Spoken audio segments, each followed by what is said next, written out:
Hi అండి. ఈరోజు video వచ్చేసి నార్మల్‌గా డిజైన్స్ ఏవి గురించి కాదు. జనరల్‌గా నాకు జరిగిన ఇన్సిడెంట్ షేర్ చేసుకోవాలి అనేసి ఈ రీల్‌ని పోస్ట్ చేస్తున్నాను. యాక్చువల్లీ మాకు ఆహ్, హోల్‌సేల్ కస్టమర్స్ లాగా అంటే కొంచెం బల్క్‌లో ఇచ్చేవాళ్ళు నాకే కాదు వేరే స్టోర్‌లో వేరే బుటీక్ వాళ్ళకైనా గానీ వస్తూనే ఉంటారు. మేము వాళ్ళకి సెపరేట్ ప్రైజెస్ అనేవి ఇస్తూనే ఉంటాం. అది కామన్‌గా యూజువల్‌గా జరిగే ప్రాసెస్. అయితే మాకు 6 మంత్స్ బ్యాక్ ఇద్దరు సిస్టర్స్ వచ్చారనమాట. వాళ్ళేంటంటే మాకు ఆల్రెడీ పేజ్ ఉంది.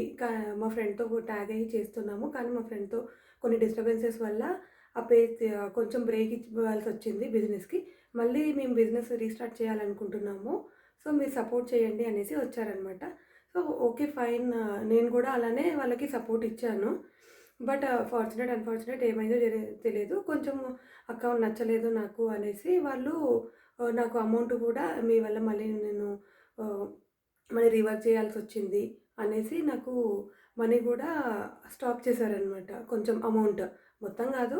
అయితే నేను చెప్పాను నాకు నాకు కూడా అంత బల్క్ అమౌంట్‌లో ఆహ్, లాస్ అంటే నేను గూడా ప్రాబ్లమ్ అయిద్ది గదా! మీరు హాఫ్ బేర్ చేయండి. నేను హాఫ్ బేర్ చేస్తాను అనేసి చెప్పాననమాట. ఎవ్వరు 100% ఎవరు పర్ఫెక్ట్‌గా ఉండరు. అది నాకు కూడా తెలుసు. నేను మా తప్పు నేను ఒప్పుకొని అలా చేశాననమాట. నెక్స్ట్ ఏమైందనేది నెక్స్ట్ వీడియోలో చూపిస్తాను. ఎందుకంటే వీడియో లెంత్ అనేది ఎక్కువైపోతుంది. Thank you.